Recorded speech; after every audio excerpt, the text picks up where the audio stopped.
আর কোনো বাঁচার উপায় নেই। রেস্টুরেন্ট বাঁচাতে হলে তাকে 5 লক্ষ টাকা দিতেই হবে। আচ্ছা ঠিক আছে, আমি আসছি বলে আসিফ ভেতরের দিকে গেল। নিজের কেবিনে গিয়ে মাথায় হাত দিয়ে বসে পড়ল আসিফ। ম্যানেজার সাবা এসে বলল, স্যার এখন কি করবেন? টাকা যদি না দেন তাহলে ওরা আজকেই রেস্টুরেন্ট বন্ধ করে দিবে। আসিফ বলল, ব্যাংকে কত টাকা আছে? স্যার 2 লক্ষ টাকা আজকেই ডিপোজিট হয়েছে। কেন? আরো তো টাকা থাকার কথা। সাবা বলল, আরো টাকা ছিল স্যার, কিন্তু এগুলো তো আপনি গত সপ্তাহে আপনার জন্মদিনের পার্টির খরচের জন্য নিয়ে গেছেন।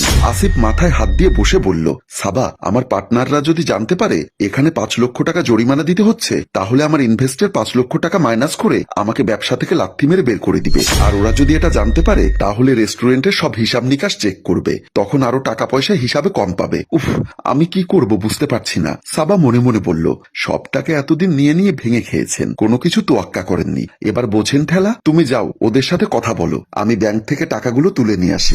সাবা গিয়ে দাঁড়াতেই আরেকজন অফিসার বলল, কি ব্যাপার, আপনার স্যার কোথায়? আমরা কি সারাদিন সময় নিয়ে এসেছি নাকি? ম্যাডামের আরো অনেক কাজ আছে বুঝেছেন। আচ্ছা আসিফ সাহেব কি অন্য কোনো পথে আগাতে চাচ্ছে নাকি আমি আমার পথে আগাবো? সাবা বলল, ম্যাডাম একটু ধৈর্য ধরুন, স্যার আমাকে বলেছে একটু অপেক্ষা করতে, উনি এক্ষুনি ব্যাংক থেকে আসছেন। এমন সময় আসিফ দৌড়ে এসে বলল, ম্যাডাম নিয়ে এসেছি টাকা, তবে ম্যাডাম একবার চিন্তা করে দেখুন, এখানে আমার পরিবারের সবার রিজিক, আমার পার্টনাররা যদি এসব জানতে পারে তাহলে আমার অনেক সমস্যা হবে। ম্যাডাম বলল, এটা আপনার এভাবে ইলিগেল ব্যবসা করার আগে চিন্তা করা উচিত ছিল। এই নিন আমার কার্ড, নেক্সট টাইম যদি এসব বিষয়ে কোনো ঝামেলা হয় আমাকে একটা ফোন দিবেন, আমি আপনাকে হেল্প করব। কথাগুলো বলে ম্যাডাম টাকাগুলো নিয়ে চলে গেলেন। আসিফ হতাশ হয়ে বসে পড়ল। এই ঘটনার 2 দিন পর রেস্টুরেন্টে 2 জন অফিসার আসলো। এক্সকিউজ মি, আমি সরকারের ট্যাক্স ডিপার্টমেন্ট থেকে এসেছি। সাবা বলল, 2 দিন আগেই তো আপনারা একবার আসলেন। আজিম সাহেব বললেন, আপনার কোথাও ভুল হচ্ছে, এই রেস্টুরেন্টে আমার জানা মতে আগে আমরা কখনোই রেড করিনি। যাই হোক, রেস্টুরেন্টের মালিক কে আছে তাকে ডেকে নিয়ে আসুন। এমন সময় সেখানে উপস্থিত হলো আসিফ।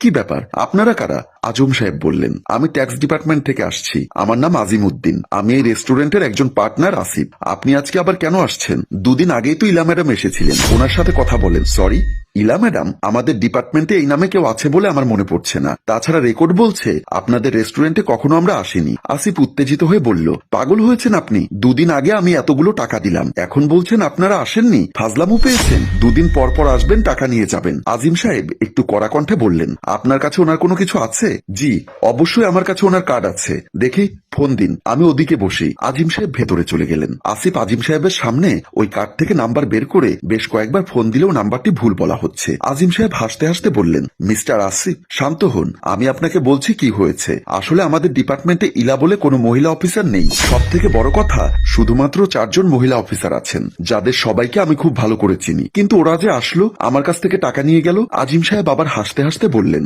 আপনার সাথে ফ্রড হয়েছে। আসিফ আর সাবা অবাক হয়ে গেল।